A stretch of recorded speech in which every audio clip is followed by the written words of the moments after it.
Limang kabahayan na sunog sa Misamis Oriental. Danyos umabot ng halos kalahating milyong piso. Mula sa Brigada News FM Cagayan de Oro, ihatag balita mo Yvonne Olavides.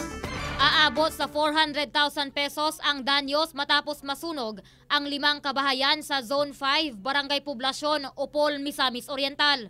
Ayon kay Fire Inspector Franklin Babilona ng Opol Fire Station, natanggap nila ang fire alarm alas 3:45 ng hapon, na under control alas 4:15 at na fire out alas 4:45 na ng hapon.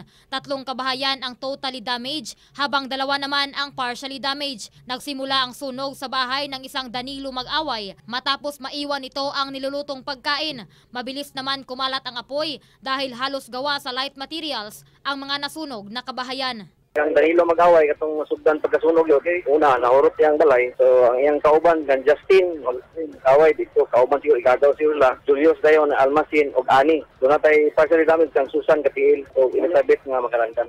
So, Diyos, walay na samdan. Doon ay nakuyapan ngayon, kabalaka siguro, kay nga naman ginang may tabo. Ang Opol fire truck, pagkawalay tubig, nag-refill. So, walay fire truck within mga 3 minutes, kabalaka mga tao. Nanawagan naman ang mga otoridad, lalo na ang Bureau of Fire Protection, na mag-ingat at huwag basta-basta magtapon ng mga bagay na posibleng maging dahilan ng sunog, lalo pat nakakaranas ngayon ng sobrang init ng panahon, dala pa rin sa nagpapatuloy na El Nino phenomenon. Para sa Brigada News TV, mula dito sa 102.5 Brigada News FM Cagayan de Oro, Brigada Yvonne Olavides, Brigada News. Rotational brownout sa Davao City inalmahan ng mga konsumante. Mula sa Brigada News FM Metro Davao, ihataw balita mo Julius Pacot.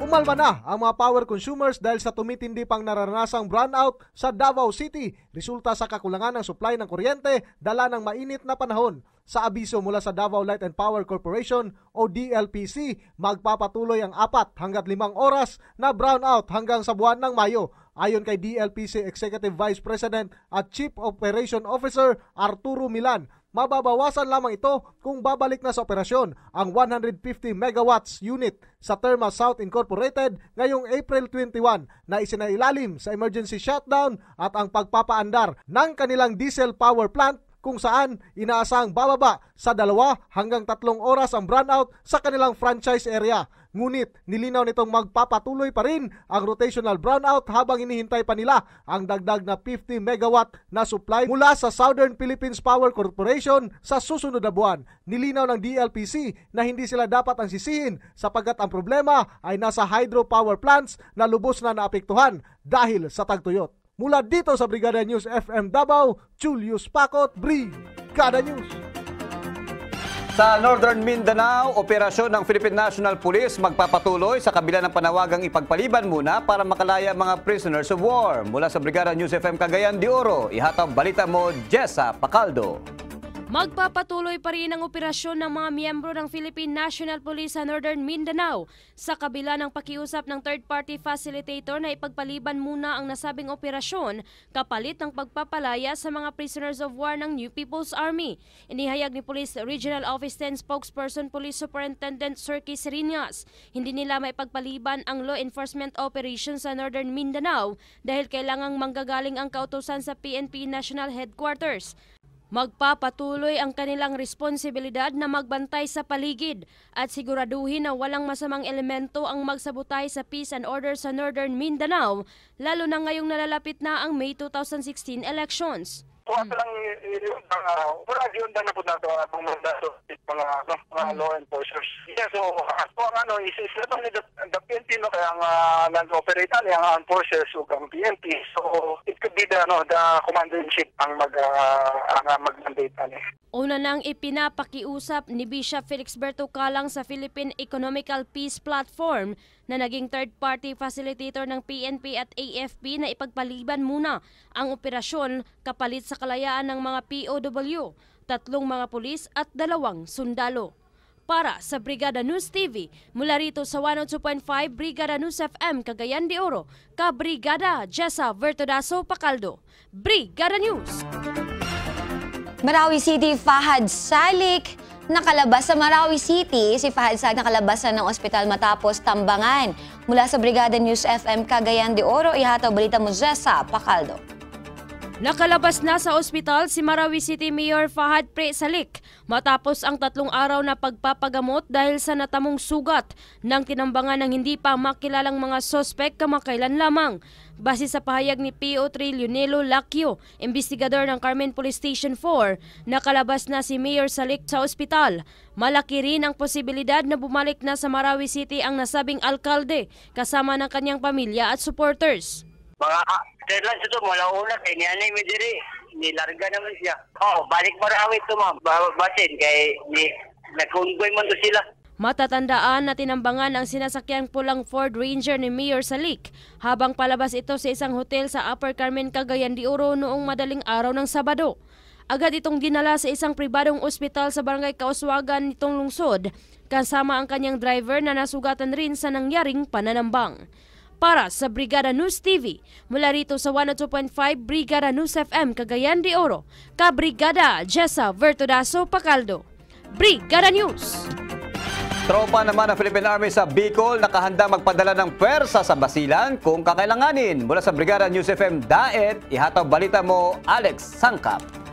Nakahanda umano ang Philippine Army sa Bicol na magpadala ng karagdagang tropa sa Basilan sakaling kailanganin ang augmentation force. Sa gitna na rin ito na nagpapatuloy na bakbakan sa pagitan ng militar at mga bandidong Abu Sayyaf sa Basilan. Sa panayam ng Brigada News FM Daet kay Major Virgilio Perez, Division Public Affairs Chief ng 9th Infantry Division sa Bicol, sa ngayon umano ay may 2 batalyon mula 9th ID ang dati nang nasa Mindanao pero sakaling kailanganin pa rin ay mayroon naman daw silang ipapadala. Gayunman, dumadaan pa naman daw ito sa tamang proseso ng pag-aaral dahil hindi rin basta maaring bawasan ang kanilang pwersa dito sa Bicol. Lalo't ilan sa mga lugar dito ay nasa election hotspot ng COMELEC. Aminado naman si Perez na sakaling magpadala sila ng karagdagang pwersa sa Mindanao ay hindi madaling mag-adjust sa environment ng kalaban. Pagka nagkaroon kasi ng shifting of forces, siyempre mag-adjust ka sa environment ng kalaban. Ang importante kasi dyan is dapat yung forces na ma-deploy mo sa area is yung alam na alam kung ano yung nature ng kalaban sa isang area. Sa ngayon, wala pa naman po.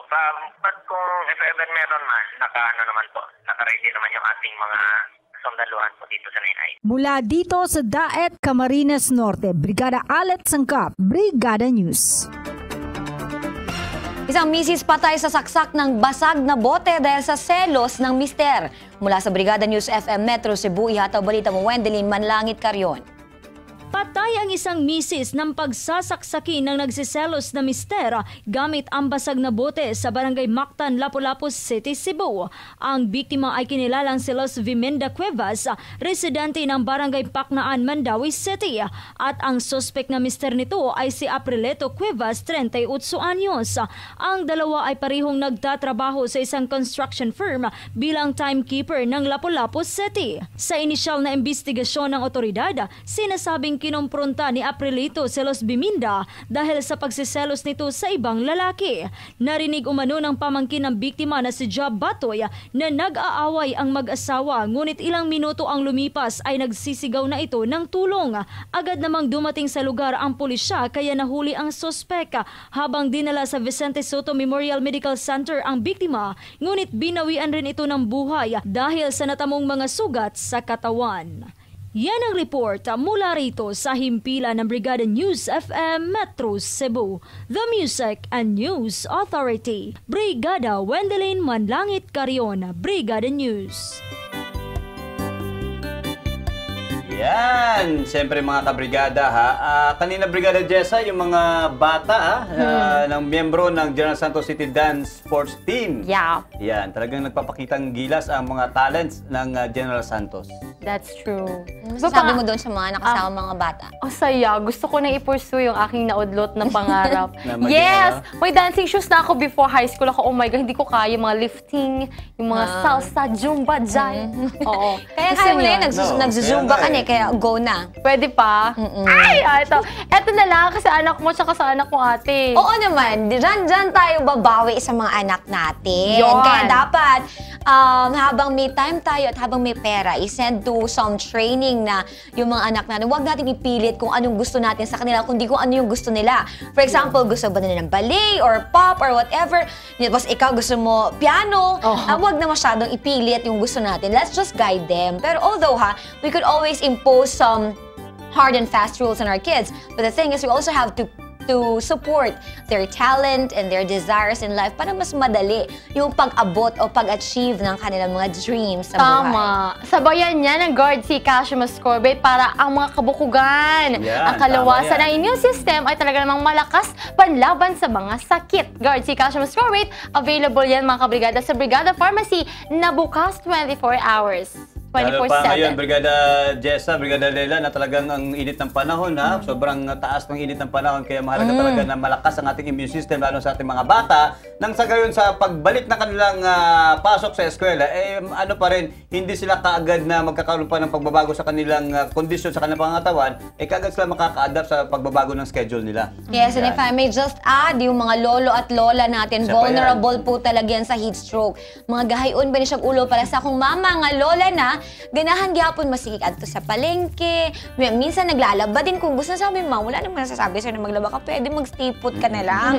Oo, so ang magagawa natin dyan, i-cordon. Di bitaw, let's always remind them to drink water at iwasan po na lumabas ng bahay from 10 in the morning hanggang 4 p.m. We really have to guide and look at our elder ones. Nakakalimutan po natin yan sila na nakatutok tayo sa mga bata, sa mga anak, sa mga baby. Pero you know, balikan po natin ang mga lolo at lola natin na mas kailangan din ng panahon natin, atensyon, at syempre medical attention. Ayan, eto po.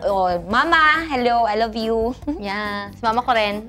Sa mga parents, mga kabrigada, huwag niyong kalimutan, ika-16 ng Abril, araw po yan ng Sabado, magaganap po ang ating ika-60 year na Kabrigada Operation Tuli. Magaganap ito sa Brigada Complex, dito lamang sa Barangay San Isidro. Magsisimula po ang registration alas 5 ng madaling araw. First come, first serve po ito. Mga kabrigada, ito naman po ay libre. Operasyon o tuli, ang mga gamot na gagamitin. Meron pa yung libreng gupit at libreng pagkain, mga kabrigada. Operasyon Tuli, mga kabrigada ng Brigada Mass Media ay year 6 na ngayong Abril. Ulitin ko lang April 16. Araw po yan ng Sabado. Bahagi po ito ng Service is our Passion na tema ng Brigada Group of Companies. Yan, mga kabrigada. Ayan!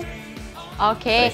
Ito sir, may nagtatanong, baka meron pa daw second batch ng Video Key Challenge. Ay, yan. Tabayanan nila yan, ang Brigada Video Key Challenge dahil in demand, mataas ang demand, Brigada Jessa, Brigada Lela ng ating very successful na First Brigada Video Key Challenge. Meron naman tayong susunod na Kids Edition. Wow! Meron pa tayong Grandpa Edition at Grandma Edition. Wow! Meron pa tayong Yaya Edition. Meron pa nga tayong Police Edition Ang dami mga kabrigada dahil dito sa Brigada Group of Companies, yung ang pagiging creative ng mga tao rito talagang namumold sa support of course ng ating President, Chief Executive Officer. Yeah. Alright mga kabrigada, syempre maraming salamat po sa halos satong oras na pagtutok dito lamang sa Extra Special na Morning Hataw. Maraming salamat muna sa Cabmax Custom Made Art Craft and of course sa puroong production team ng Brigada News TV. See you again tomorrow for more balita update segments na syempre makukuha natin ng guidance. Ito pa rin po, Brigada Jessa Laduna. Ayan, and eto, good morning nga pala dyan sa ating mga kasamahan dyan sa may unahan ng Nunez Street. Sa mga may pinakamagandang music or entertainment room sa buong mundo. Si Attorney Victoria Lacap. Good morning sa iyo, Mom C. Maraming salamat sa pakikinig, sa pakikisama sa amin today. Sana po ay marireceive ko rin ulit-ulit yung inyong mga comment dyan na dapat bulyawan yung mga husband na nagdedemand na wala namang binibigay sa kanilang mga asawa. Ayan. At syempre, Wally Tagalan, good morning sa iyo. Ang isa sa mga pinakabagtik na anak ni Mom C. Ayan, at pinakamasipag also. I don't know lang kung available single siya, pero siya po ay isa sa pinaka-bankable na bachelor dito sa General Santos according to Mom C. And hello Irving, good morning sa inyong lahat dyan sa Nunez Street. Thank you very much for being with us. We'll be here with you until Saturday, of course, and tomorrow we have a special edition. You watch out for that. Ayan, siyempre mga kabrigada dyan sa Doña Soledad, meron isang meat stand dyan. Last time, bumili ako ng karne, sabi nung tindera, asa man ka nakita ko, Sir Oy? Ay, doon siya, Mr. Sa Morning Hataw sa Brigada News TV. So nanonood sila, I'm sure. Happy morning sa kay RA, TJ, Mama Weng, Rise and Shine na, Rise and Shine. Sa mula pang-copy ngayon ng Brigada Newspaper, mga kabrigada. Ito pwede na mabili sa mga suki ninyong mga news stand, news magazine at siyempre suking newsboy at newsgirls. Yan, sa ating Brigada Newspaper. Nangungunang news magazine mga kabrigada dito sa Mindanao, mga kabrigada. Luzon, hopefully Luzon at saka Visayas at Mindanao meron ng copies nitong Brigada Newspaper. Maraming salamat din sa 89.5 Brigada News FM at of course Brigada Healthline Corporation sa mga maasahan, aprobado at epektibo ng mga food supplement. Power Cells Herbal Capsule, Power Cells Soya Coffee, Power Cells Liniment Oil, Cura Med Herbal Capsule, Drive Max Herbal Dietary Supplement Capsule, Nutri-Cleanse Capsule at syempre maraming iba pa. Hanggang sa susunod na episode mga kabrigada dito sa Brigada News TV, Service is our passion. Ako si Brigada June Mendoza at ito ang Morning Hataw!